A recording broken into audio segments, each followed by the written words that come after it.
안녕하세요. 유치원을 운영하고 있는 50대 여성입니다. 유치원 교사 생활을 포함해 20년이 넘는 시간 동안 아이들을 돌보고 있는데요.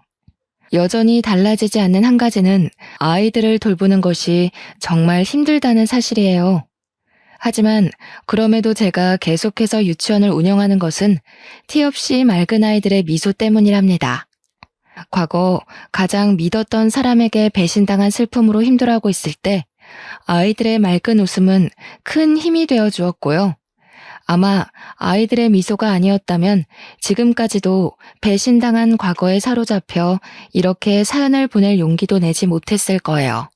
초등학교 교사로 근무하시는 아버지와 유치원 교사로 일하셨던 어머니 덕분에 저 또한 자연스럽게 아이들을 가르치고 돌보는 일로 눈길을 돌렸던 것 같아요.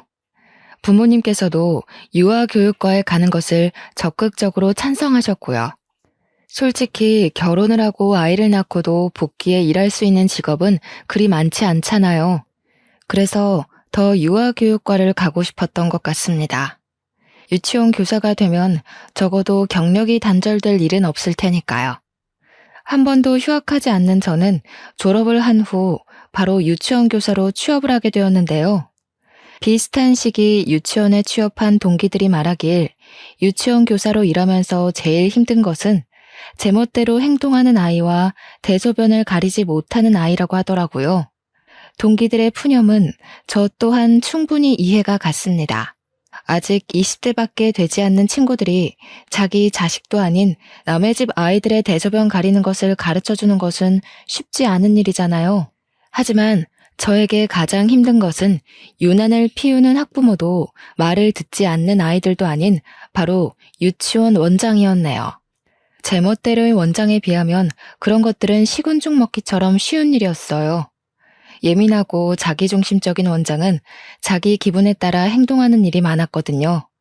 기분이 좋은 날이면 유치원 교사들에게 커피를 돌리는 등의 선행을 보이기도 했지만 기분이 안 좋은 날이면 창틀에 앉은 먼지 하나에도 꼬투리를 잡으며 늦게까지 잔소리를 늘어놓았어요. 퇴근 시간이 한참 지나고도 말이에요. 원장은 대체로 모든 유치원 교사를 마음에 들어하지 않았지만 그 중에서도 제일 마음에 들어하지 않는 것은 바로 저였습니다. 아무리 제멋대로인 원장이라 할지라도 몇십 년의 경력을 가진 베테랑급 교사들에게 난리를 피우고 싶지는 않았겠죠. 이기적이고 아이들을 좋아하지 않는 원장의 유치원이 학부모들 사이에서 입소문이 난 데에는 기존 유치원 교사들의 도움이 컸을 테니까요. 입사한 지 한 달도 안 돼 실수가 잦은 저는 원장의 먹잇감이 되기 일쑤였습니다. 항상 안 잊고 온 눈으로 쳐다보는 원장 때문에 출근을 하는 것이 아닌 살얼음판을 걷는 것 같은 기분이 들 때도 있었죠. 놀이터에서 놀던 아이가 넘어지기라도 하는 날엔 원장은 불같이 화를 내며 자기 방에 청소를 시켰고요. 그래도 화가 풀리지 않는 날이면 원장은 자신이 개인으로 타고 다니는 차에 세차까지 시켰답니다. 원장의 이런 만행은 교사들뿐만 아니라 학부모들 사이에서도 소문이 난 상태였어요. 원장의 차를 청소하고 꾸중을 듣는 모습을 본 아이들이 학부모들에게 귀뜸을 한 것이겠죠. 유치원에 있는 사람들은 모두 원장에게 괴롭힘을 당하는 저를 측은하게 생각했어요. 오죽하면 아이들까지 힘내라며 사탕을 쥐어줄 정도였거든요. 원장의 괴롭힘으로 너무 힘든 날이면 부모님에게서 온 전화도 받질 않았어요. 유치원 교사 생활을 잘하는 줄 아는 부모님에게 차마 힘든 것을 털어놓을 수 없었는걸요. 그래서 부모님 대신 친구들에게 하소연을 했답니다. 원장의 만행을 들은 친구들은 길길이 날뛰면 당장 그만두라고 말을 했고요. 부당한 대우를 받으면서도 그만두지 않는 저를 친구들은 바보라고 했는데요. 공고에 올라오는 유치원들 중 지금 다니는 곳보다 근무 조건이 좋은 곳이 없었기 때문에 그냥 참고 다닐 수밖에 없었네요. 친구들은 부당한 대우를 받으면서 일할 바에는 차라리 돈을 조금 덜 주더라도 정신적으로 편한 곳에 가서 일을 하라며 조언을 해주었지만 결혼 자금을 모아야 했기에 어쩔 수가 없었는걸요. 그리고 아무리 힘들다고 할지라도 저에게는 든든한 남자친구가 있었기에 이 정도의 힘든 것쯤은 견딜 수 있었어요. 남자친구는 같은 학교 선후배 관계로 20살 때부터 사귀어 6년이란 긴 시간 동안 제 곁을 지켜주었죠. 물론 결혼을 한다면 한결같이 옆을 지켜주었던 남자친구와 해야겠다는 생각을 했지만 남자친구는 사무관 준비로 바빴기에 결혼은 미룰 수밖에 없었어요. 남자친구가 바로 사무관에 합격한다고 해도 공시생 생활을 하면서 모은 돈이 있을 리가 없었기에 결혼 자금은 전적으로 제가 하는 것이 옳다고 생각했죠. 그래서 힘든데도 불구하고 악착같이 유치원에서 버틴 거고요. 다행히 남자친구는 제가 유치원에 입사한 지 1년 만에 사무관에 합격을 했습니다. 첫 출근을 한 후 남자친구는 곧장 프로포즈를 해주었죠. 한쪽 무릎을 굽히고 반지를 끼워주는 남자친구를 보자 저도 모르게 눈물이 나왔어요. 이 순간을 위해 그동안 몸이 부서져라 일을 한 거잖아요. 얼마나 고생했는지를 알기에 주변 동기들 또한 저희의 결혼을 진심으로 축하해 주었는데요. 남자친구의 어머니를 뵌 순간 저의 꽃길은 가시 돋은 지옥길로 변하게 되었네요. 예비 시어머니는 다름 아닌 꿈에서도 마주치기 싫었던 원장이었거든요. 남자친구의 어머니를 뵈는 자리에 원장이 나올 거라고는 꿈에도 생각하지 못했어요. 원장 또한 예비 며느리 자리에 제가 있는 것에 당황한 눈치였고요. 아버지 없이 힘들게 일을 하며 헌신적으로 남자친구를 키웠다는 어머니가 원장이라는 사실을 알게 되자 온몸에 소름이 돋더군요. 그동안 남자친구 앞에서는 세상 어디에도 없는 온화한 어머니 역할을 하면서 다른 사람들에게는 길길이 날뛰며 화풀이를 했던 거잖아요. 남자친구가 잠시 전화를 받으러 밖으로 나간 사이 원장은 미소를 띠고 있던 가면을 벗어던지고 본색을 드러내었어요. 참나, 정성스레 차린 밥상에 개 앉은 꼴이라니. 니까짓 게 어디라고 감히 우리 아들 옆자리에 앉아? 너 말해봐라. 우리 아들 보고 일부러 내가 운영하는 유치원에 얼굴 들이민 거지? 내세울 게 없으니 얼굴 도장이라도 찍으려고. 그게 무슨 말씀이세요, 원장님? 원장님이 기준 씨 어머니라는 거 알았으면 제가 진작에 말했겠지 왜 숨기고 있었겠어요? 원장은 유치원에 취업을 한 것부터 그동안 자신이 행패를 부려도 참은 것까지 모두 사무관이 된 남자친구의 옆자리를 노리고 한 행동이라고 생각을 하는 듯 했어요. 아무리 아니라고 말을 해보아도 원장의 머릿속에 저는 음흉하게 남자친구를 차지한 여자가 되어 있었죠. 긴 말 할 거 없고 당장 헤어져라. 번듯한 사무관인 우리 아들한테 유치원 교사 나부랭인 네가 어디 가당키나 하던? 자고로 결혼이란 비슷한 급인 사람끼리 해야 오래가는 법이야. 다 늙어서 이웃녀 딱지 붙이고 재혼도 못해서 달방에서 혼자 살까 걱정돼서 해주는 말이니 새겨 듣고 지금이라도 네 급에 맞는 남자 만나라. 그동안 제가 원장님 마음에 안 들었다는 거 잘 알지만 지금도 노력하고 있고 앞으로도 원장님 마음에 들려고 노력할 거예요. 그러니까 제발 결혼만큼은 허락해 주세요. 아이고, 우리 아들 눈에 쓸데없는 콩깍지 붙여놓은 것도 모자라 하다 이제는 우리 귀한 아들 옆자리까지 넘보는구나. 너 때문에 우리 아들이 마다한 여자가 몇이나 되는 줄 알고 이런 허무맹랑한 소리를 해. 우리 아들이 마다한 여자 중에 눈 감고 아무 여자나 집어다가 앉혀놔도 너 같은 것보다 100배, 아니 1000배는 나을 거다. 가진 게 없으면 염치라도 있어야지. 어디 감히 우리 아들을 넘봐. 자존심도 구기고 빌었지만 원장은 꿈쩍도 하지 않았어요. 오히려 더욱더 밀어내는 것 같았고요. 원장은 유치원 교사가 된 것이 공부를 안 해서라고 했는데요. 참 씁쓸했어요. 물론 안정성과 여러 가지 상황을 보고 직업을 선택한 것은 맞지만 아이들을 사랑하는 마음만큼은 진심이었는걸요. 똑같이 아이들을 가르치고 돌봐주는 입장에서 원장에게 안 좋은 말을 들으니 기분이 썩 좋지는 않더군요. 원장의 말을 듣다 보니 스스로가 못난 사람이 된 것 같았고요. 하지만 그럼에도 남자친구를 포기할 수 없었어요. 그래서 원장에게 저희의 결혼을 허락해달라 싹싹 빌 수밖에 없었습니다. 눈물까지 보이며 빌었던 것이 효과가 있었는지 원장은 못마땅한 눈으로 쳐다보면서도 결혼만큼은 허락한다고 말했어요. 대신 원장의 말이라면 무조건 따라야 한다는 이상한 조건이 걸리긴 했지만 왜 그런 말이 있잖아요. 사랑하면 약자가 된다는.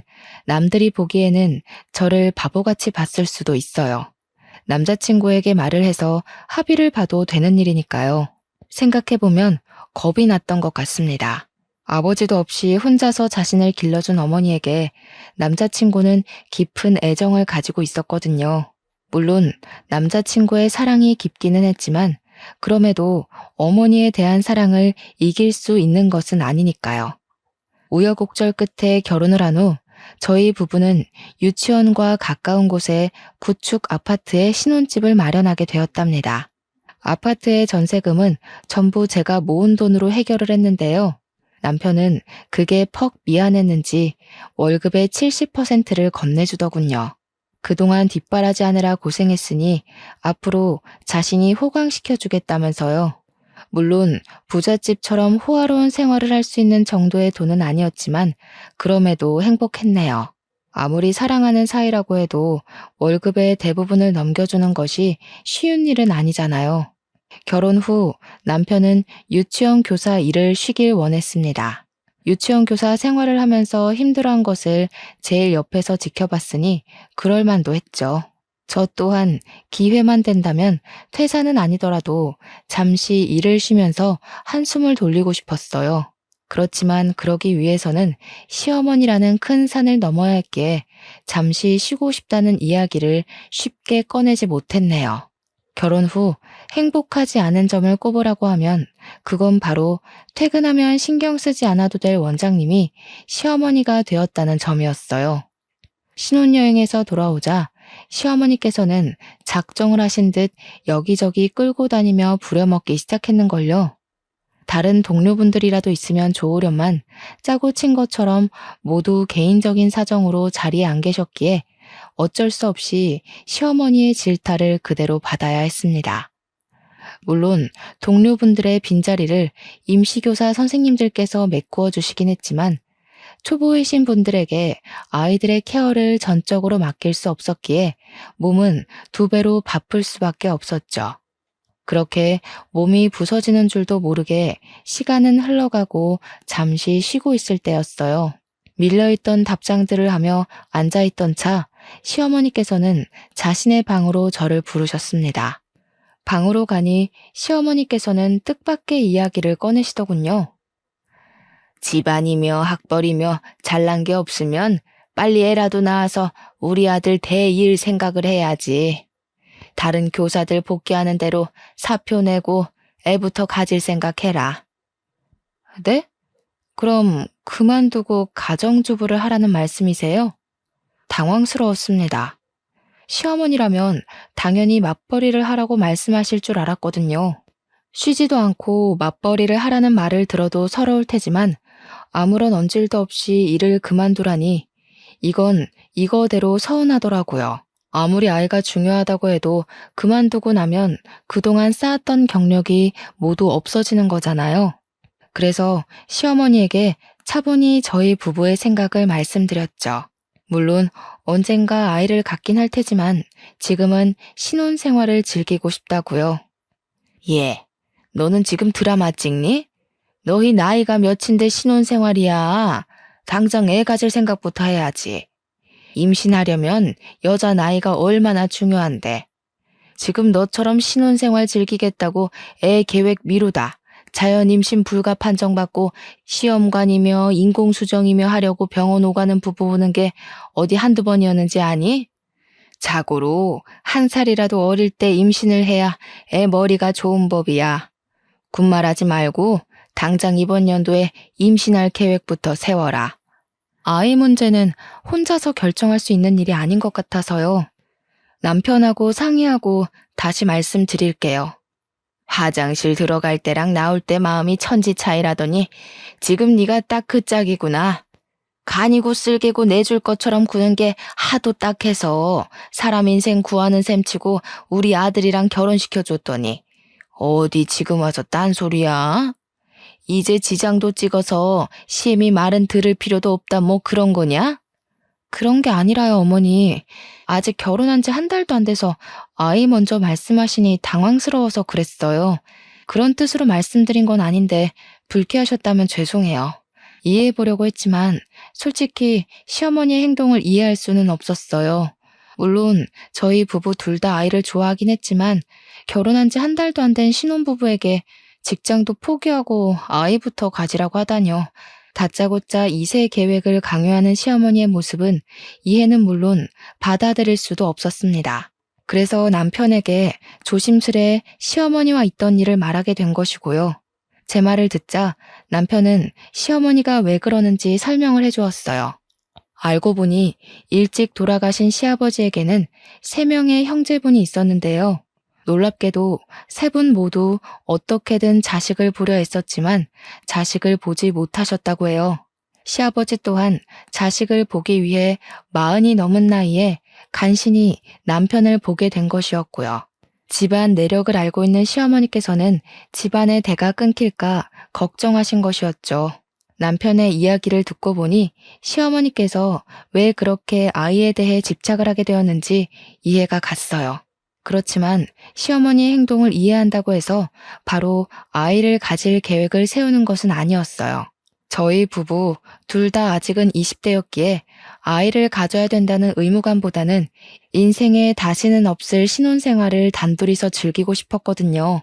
하지만 결혼 후 1년이 지나고 2년이 지나고 눈 깜짝할 사이에 저희 부부는 30대에 접어들었는데요.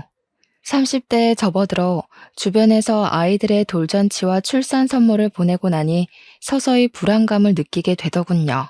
그래서 뒤늦게 아이를 갖기 위해 팔을 걷어붙이게 된 것이고요.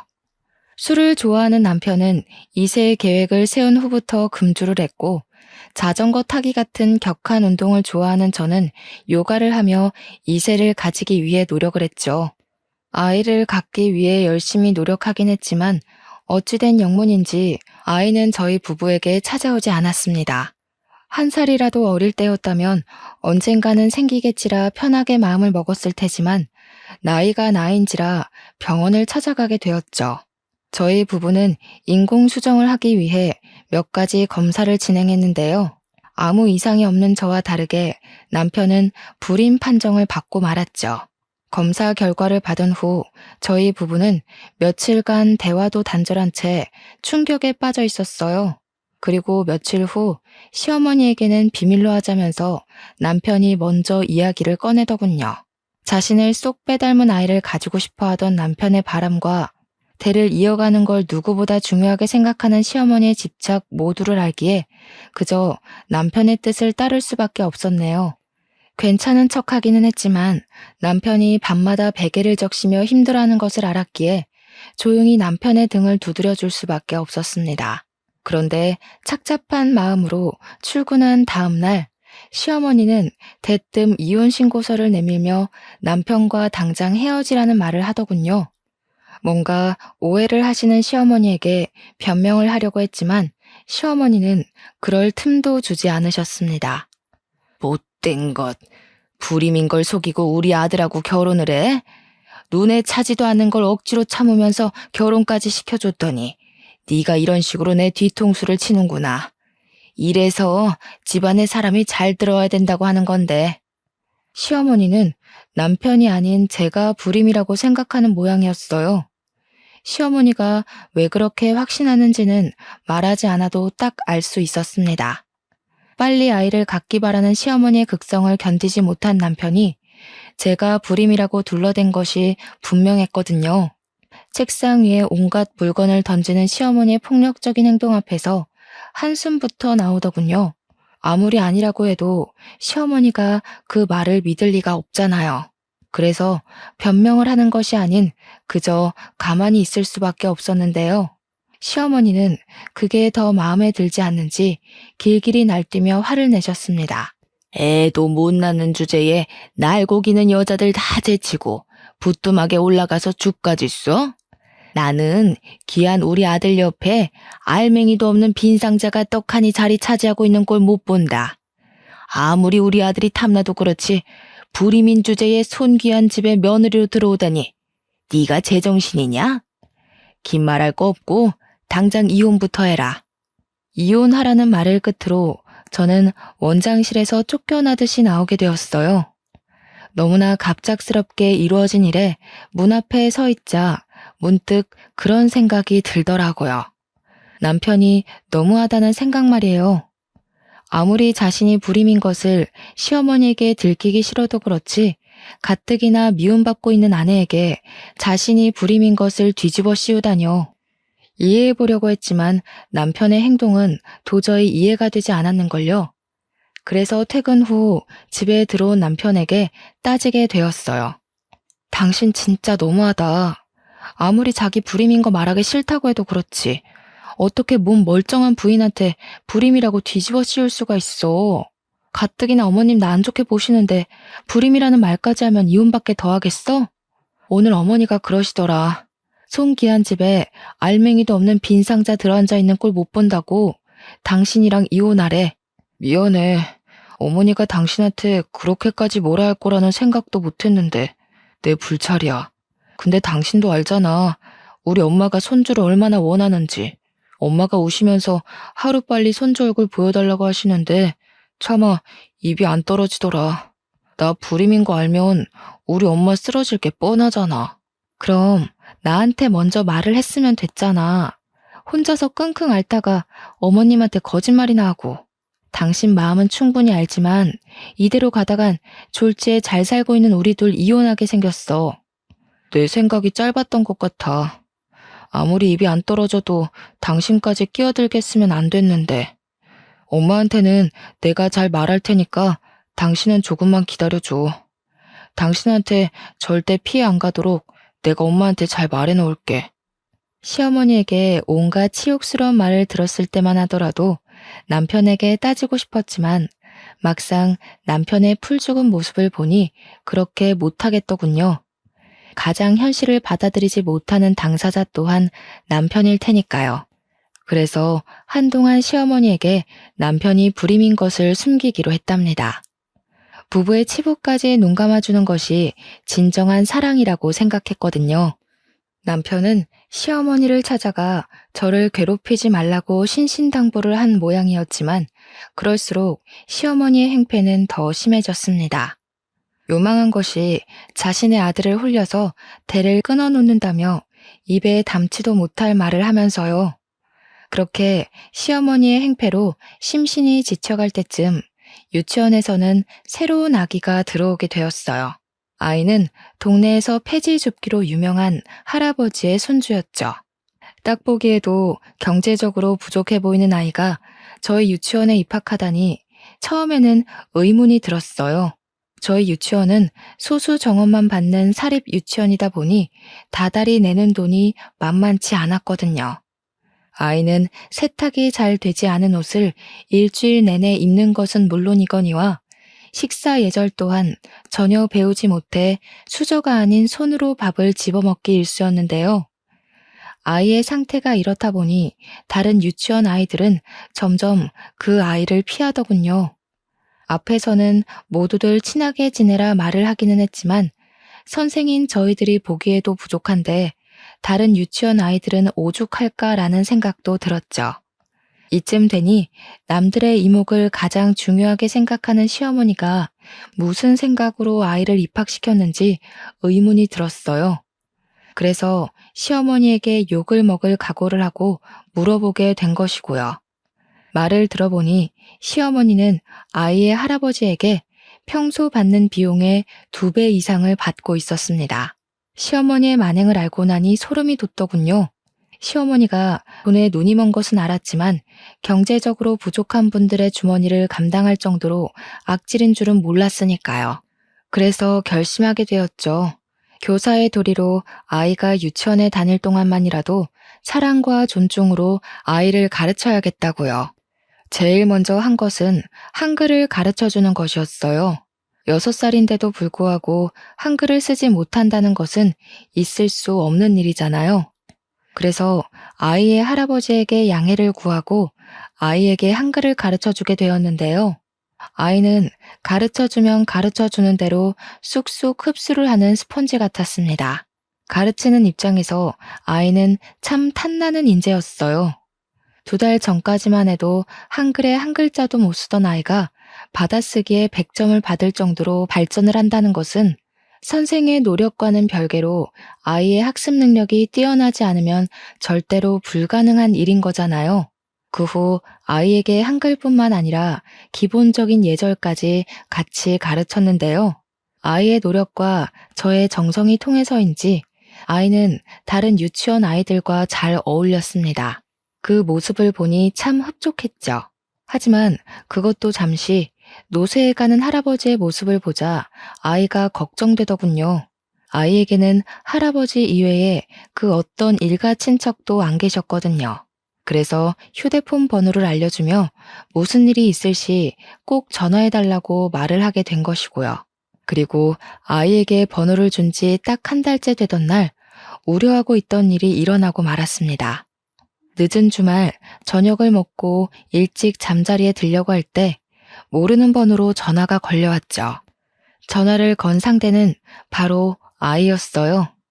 아이는 울먹거리며 할아버지가 숨을 쉬지 않는다고 했습니다.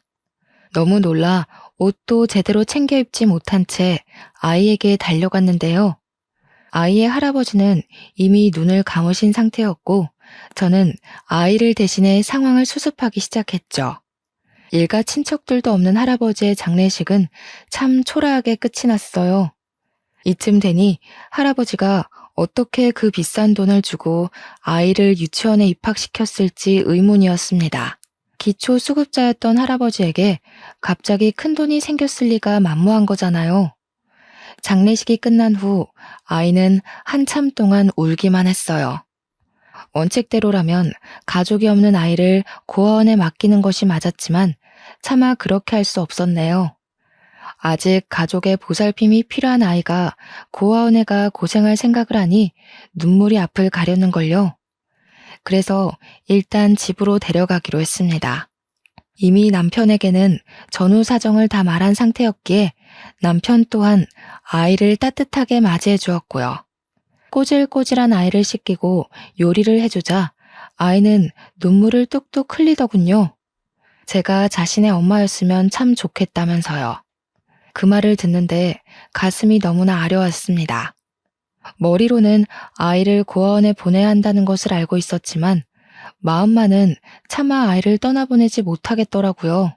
그래서 몇 날 며칠 고민을 하던 중 결국 아이를 입양하기로 결정을 하였죠. 남편과의 사이에서 아이를 갖지 못해 만약 후일에 아무런 연고도 없는 아이를 입양할 바에는 지금 아이를 입양하는 것이 더 나은 선택이라고 생각했거든요. 남편 또한 수도분하고 예의 바른 아이를 마음에 들어 했기에 입양 절차는 일사천리로 해결이 되었는데요.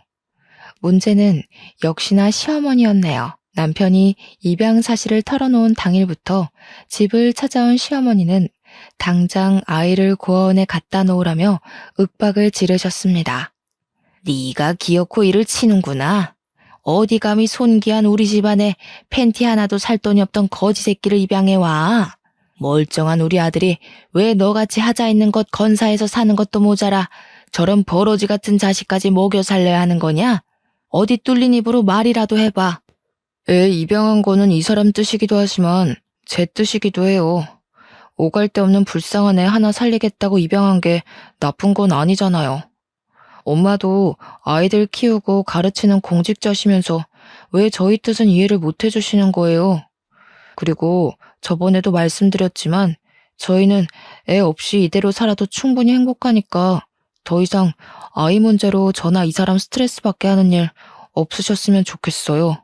아이고, 네가 꼬리도 없는 불려시한테 홀려도 단단히 홀렸구나. 그렇지 않고서야 네가 어미한테 어떻게 그런 말을 할 수 있겠니? 안 되겠다. 너 당장 저 몹쓸 것이랑 갈라서라. 저 불려시 같은 거랑 더 있다가는 손주는커녕 간이고 쓸개까지 다 뺏기게 생겼다. 이번에도 시어머니는 모든 일을 제 탓으로 돌리며 난리 법석을 떨었어요. 물론 남편이 나서서 시어머니의 행패를 중지하기는 했지만 그래도 서운한 감정이 드는 것까지는 어쩌지 못했습니다. 이 모든 갈등의 시작은 남편이 거짓말을 하면서부터 일어난 일인 거잖아요. 우여곡절 끝에 시어머니가 돌아가신 후 지금까지 느꼈던 감정들을 털어놓으며 조심스럽게 시어머니에게 불임 사실을 고백하는 것이 어떠냐 말을 건넸지만, 그럼에도 남편은 조금만 더 기다려달라는 말만 되풀이할 뿐이었죠. 그 후 시어머니에게서 쏟아지는 온갖 시달림을 받고 있자 하니 도저히 제정신으로 견딜 수 없겠더군요. 그래서 친정 부모님에게 도움을 청하게 된 것이고요. 모든 사실을 털어놓자 친정 부모님께서는 경악하며 분통을 터뜨리셨어요. 어떻게든 발을 빼려는 남편과 며느리를 가족으로 인정하지 않는 시어머니까지요. 이런 전후 사정을 모르시는 시어머니께서는 친정까지 찾아와 당장 이혼을 하라며 성화를 내셨는데요. 참다 못한 아버지께서는 시어머니에게 윽박을 지르셨네요. 지금까지는 잘 살고 있는 딸네 부부를 끼어들기 싫어서 가만히 있었지만 우리 딸 눈에서 피눈물 난 걸 안 이상 나도 가만히 안 있을 겁니다. 자기 자식 귀한 줄 알면 며느리도 귀한 줄 알아야지. 그까지 핏줄이 뭐길래 애가 피골이 상접할 만큼 괴롭힙니까? 아이고, 임신도 못하는 주제에 무슨 배짱으로 우리 집안에 시집을 왔나 했더니 지금 보니 다 지 부모를 쏙 빼닮아서 그랬나 보네요. 사돈도 눈치가 있으면 그러는 거 아니에요.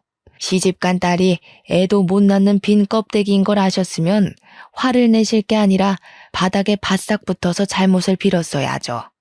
우리 아들이 뭐가 아쉬워서 애도 못 낳는 머저리랑 살 부대끼면서 삽니까? 동네방네 하자 있는 딸내미 소문나기 싫으면 빨리 이혼 서류에 도장부터 찍으세요.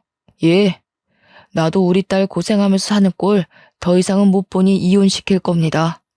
근데 아무리 생각해도 억울해서 이건 꼭 말해야겠네요. 애 못 갖는 빈 껍데기는 우리 딸이 아니라 잘난 사돈네 아들이라는 거 말이에요. 우리 아들이 불임이라니 그건 또 무슨 헛소리예요?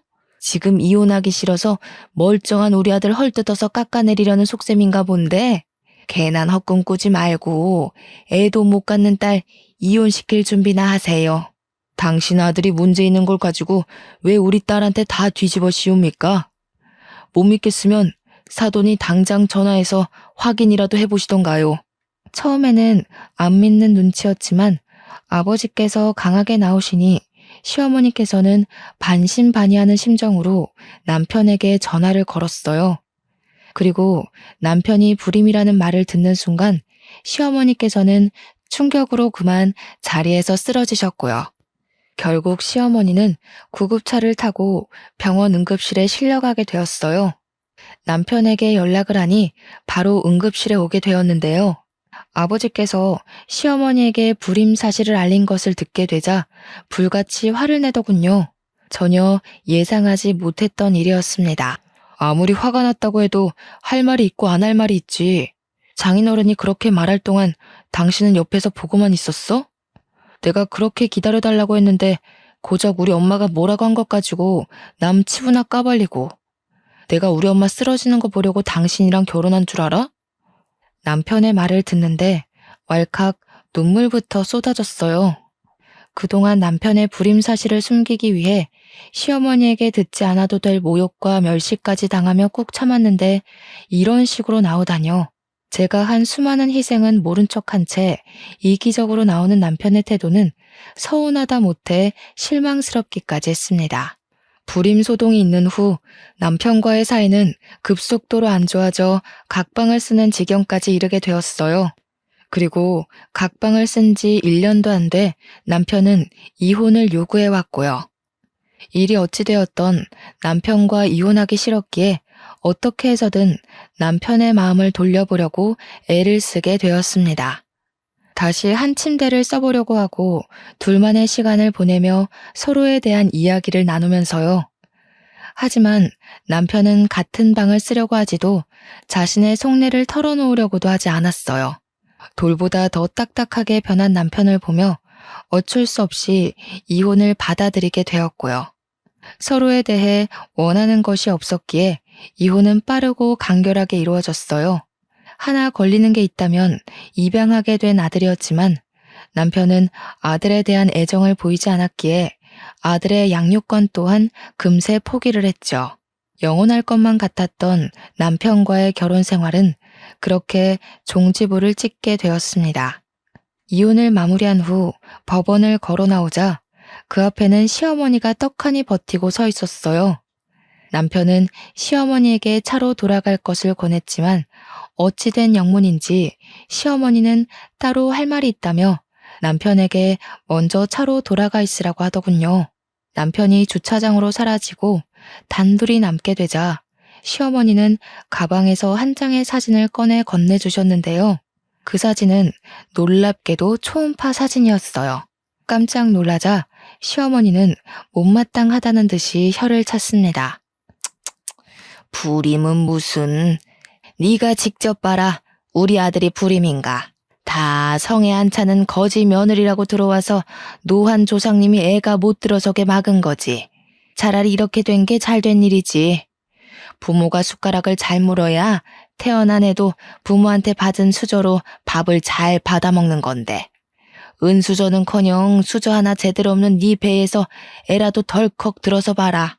그 애가 자기 밥그릇이나 잘 챙길 수 있나. 제가 어머니였다면 불임인 아들 손주봤다고 좋아할 게 아니라 유전자 검사부터 해보라고 할 거예요. 불임인 아들이 하루아침에 자식을 봤다는데 이상하지도 않으세요? 우리 아들 걱정할 시간에 피 한 방울 안 섞은 혹 달고 이혼녀 딱지까지 머리에 붙인 네 앞날 걱정이나 해라. 앞으로 우리 아들은 떡두꺼비 같은 손주 낳아서 잘 살 테니. 괜찮은 척 하기는 했지만 충격이었습니다. 그리고 그제야 이혼을 서두르던 이유도 각방을 썼던 이유도 모든 퍼즐이 맞춰지기 시작했죠. 새로운 사람이 생기지 않고서야 사람이 한순간에 바뀌기는 어려운 일이잖아요. 떠나가는 남편의 차량을 보니 그동안의 일이 주마등처럼 스쳐가더군요.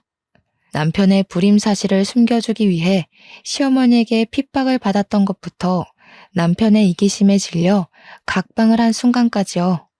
그런 순간들이 머릿속에 스쳐가자 인생이 참 허무하다는 생각이 들었습니다. 그래서 안 좋은 생각까지 하게 된 것이고요. 하지만 제 옆에는 키워야 하는 아들이 있었기에 그런 안 좋은 생각들을 가슴에 묻으며 다시 일어날 수밖에 없었네요. 시어머니가 운영하는 유치원이 월급을 많이 주기는 했지만 차마 남편과 이혼까지 한 상황에서 시어머니가 운영하는 유치원을 다니지는 못하겠더라고요. 그래서 남편과 함께 지냈던 아파트도 정리하고 도망치듯 친정으로 들어가게 되었죠. 친정 부모님께서는 한 살이라도 젊을 때 그런 몰상식한 집안과 이혼한 것이 오히려 잘된 일이라며 위로를 해주셨어요. 친정 부모님의 응원이 있었기에 힘을 내어 다시 취업 준비를 할 수 있었고요. 하지만 시어머니가 동네 유치원들 사이에 여기저기 소문을 퍼뜨렸기 때문인지 취업은 잘 되지 않았습니다. 그래서 직접 유치원을 운영하기로 결심을 했죠. 물론 처음에는 계속해서 유치원을 운영할 수 있을까란 의문이 들 정도로 유치원에 아이들이 없었지만 그럼에도 아이들에게 진심을 다하기 위해 노력하니 어느 순간 엄마들 사이에서 믿고 맡길 수 있는 유치원으로 입소문이 나 있더라고요. 유치원의 원장이 된 후 시간은 빠르게 흘러 제 뒷공무니만 졸졸 쫓아다니던 아들은 어느덧 대학생이 되었죠. 운영하는 유치원도 안정이 되고 아들 또한 공부를 잘해 속히 말하는 명문대에 입학을 해 우수한 성적으로 장학금을 받았기에 제 노년의 나날은 행복의 연속이었어요. 남편과 시어머니에게 받은 상처와 슬픔을 보상받는 기분이랄까요? 하지만 그건 순전히 착각에 불과했습니다. 저희 유치원에는 유난히 장난이 심한 여자아이가 한 명 있었는데요. 처음에는 약간의 꾸중으로 아이의 행동을 바로잡으려 했지만 아이의 장난은 점점 도가 지나쳐갔어요. 다른 아이들에게 피해가 갈 정도로요.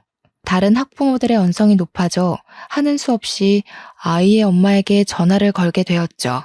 그런데 전화를 받은 엄마는 우리 아이가 그럴 리가 없다며 오히려 적반하장으로 나왔고 입씨름 끝에 결국 아이의 부모 모두를 유치원으로 부르게 되었네요.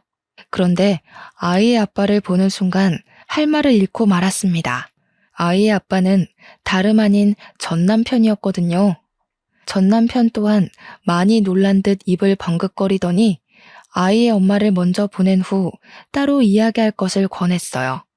제 기억이 맞는다면 남편의 아이는 중학생이 되었을 텐데 어린 딸아이가 있다니 조금 의아했죠.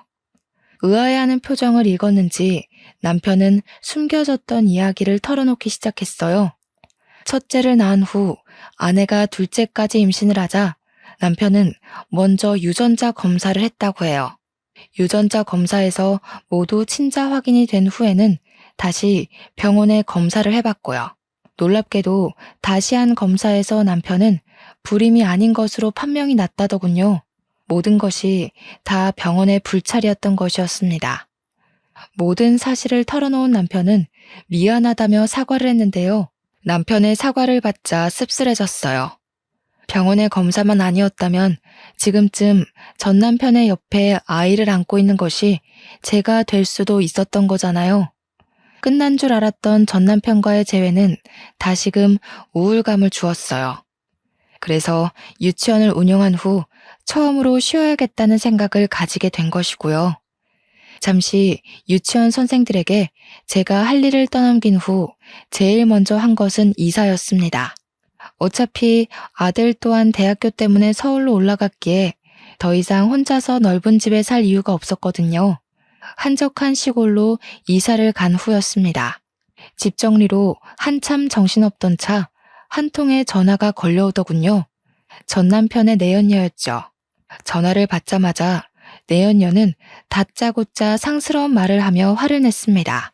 당신, 우리 애 아빠 보려고 문제도 없는 우리의 문제 있다고 말 갖다 붙이면서 유치원으로 우리 부부 불러들인 거지? 뻔뻔하게 헤어졌으면 그걸로 끝난 거지. 어디 애까지 들먹이면서 가정까지 있는 남자를 넘보려고 해? 당신같이 파렴치한 인간한테 우리 딸을 맡긴 내가 잘못이지. 내가 당신 교육청에 고발하고 이 동네에서 얼굴도 못 들고 다니게 할 테니까 유치원 문 닫고 손가락 빨 준비나 해. 기가 차 아무 말도 할 수가 없었어요.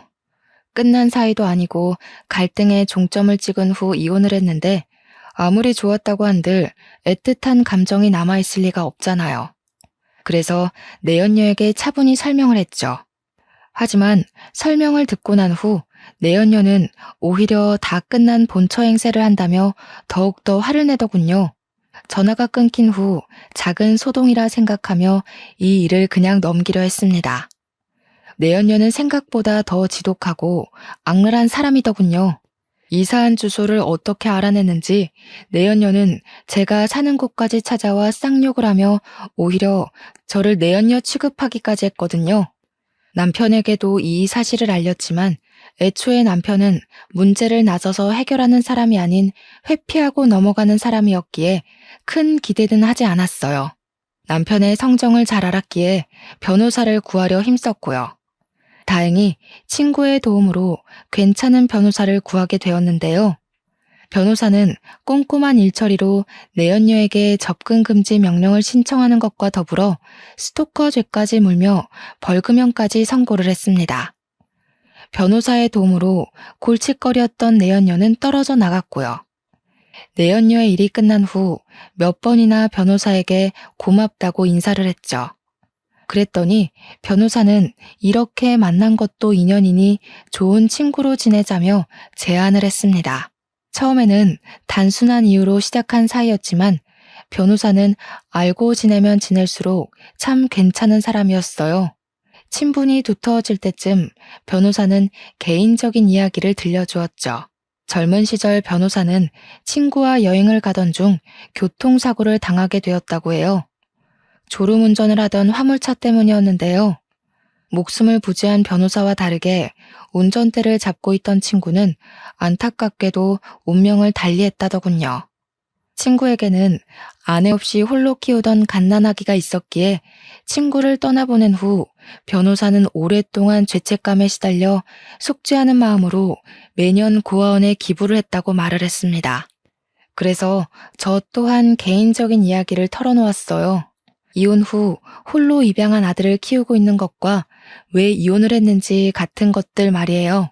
모든 이야기를 들은 변호사는 친아들도 아닌데 지금까지 키운 것이 대단하다 말해주었고, 과거에 아픔이 있다는 공통점 때문인지 저희는 급속도로 친해져 어느 순간 보니 같이 미래를 계획하는 사이가 되어 있었네요. 그런데 변호사는 부끄럽게도 매년 월급의 절반을 고아원에 기부한 탓에 모아놓은 돈이 없다며 부끄러워했는데요. 아무 상관없었습니다. 사려 깊은 배려심과 문제를 외면하지 않고 바로 해결하려는 변호사의 인품은 억만금을 준다고 해도 절대 구할 수 없는 것들이었으니까요. 변호사의 부모님은 며느리를 애 낳는 대용품으로만 보던 시어머니와는 전혀 다른 분들이었습니다. 입양한 아들을 키우고 있는 것을 알았을 때도 괜한 짓을 했다며 비난하는 것이 아닌 그동안 고생했다며 따뜻하게 안아주셨거든요. 변호사의 부모님까지 만난 후 더욱 결혼에 대한 생각을 확고히 하게 되었죠. 아들 또한 변호사를 아버지처럼 잘 따랐기에 저희의 결혼에는 아무런 문제도 없었습니다. 그런데 결혼을 하루 앞두고 아들은 저희에게 상의해야 할 일이 있다며 집으로 찾아왔죠. 아들이 말하길 딱 봐도 불량해 보이는 사람들이 개명 전 자신의 이름을 말하며 오래전 돌아가신 아버지의 이야기를 했다는 것이었어요. 이야기를 들으니 온몸에 소름이 돋더군요. 얼굴도 모르는 사람이 아들을 범죄의 표적으로 정하고 버린 일일 수도 있는 거잖아요. 당장 경찰에 신고하자고 말을 하는데 옆에 있던 변호사는 남자의 이름을 말하며 아는 사이냐고 물었는데요. 아들은 소스라치게 놀라며 변호사에게 친아버지의 이름을 어떻게 아느냐고 되묻더군요. 그러자 변호사는 아들의 앞에 무릎을 꿇으며 눈물을 흘렸고요. 내가 눈앞에 너를 두고도 몰라봤구나.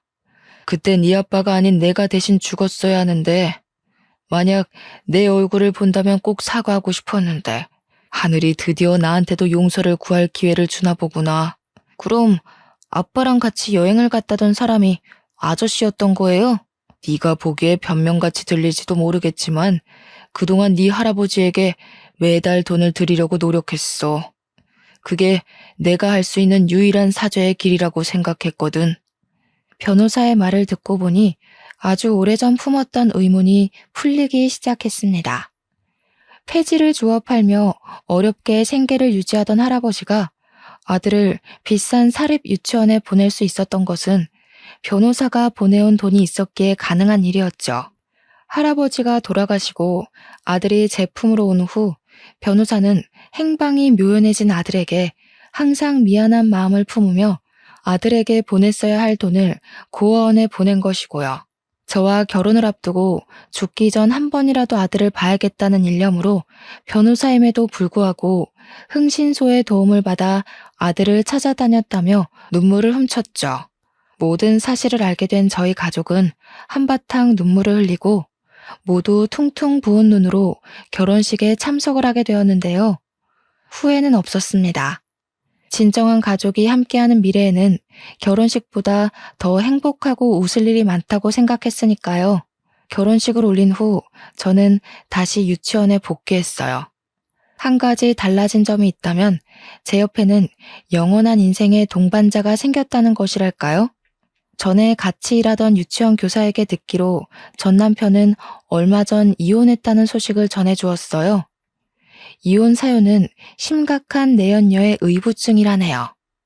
전 남편과 이혼을 했을 때만 해도 세상이 무너지는 것 같은 절망감을 느꼈지만 시간이 지나고 나니 전 남편과 이혼을 한 것이 참 다행이라는 생각이 드네요. 이혼하지 않았다면 소중한 아들을 키우지도 이렇게 좋은 사람을 만나 행복한 생활을 누리지도 못했을 게 뻔한걸요. 이런 걸 보면 사람은 뿌린 대로 거둔다는 말이 맞는 것 같아요. 조금 오지랖일 수도 있겠지만 전 남편이 지금이라도 이기적이고 회피적인 성격을 고치고 새로운 삶을 살았으면 좋겠습니다. 현재 힘든 시간을 보내고 있는 분이 계시다면 희망을 잃지 마시고 꼭 앞으로 나아가셨으면 좋겠어요. 아무리 힘든 일이 있다고 해도 앞으로 나아가다 보면 그 끝에는 꼭 희망이 기다리고 있을 테니까요. 그럼 지금까지 기구했던 저의 사연을 들어주신 시청자분들에게 감사하며 이만 물러가도록 하겠습니다.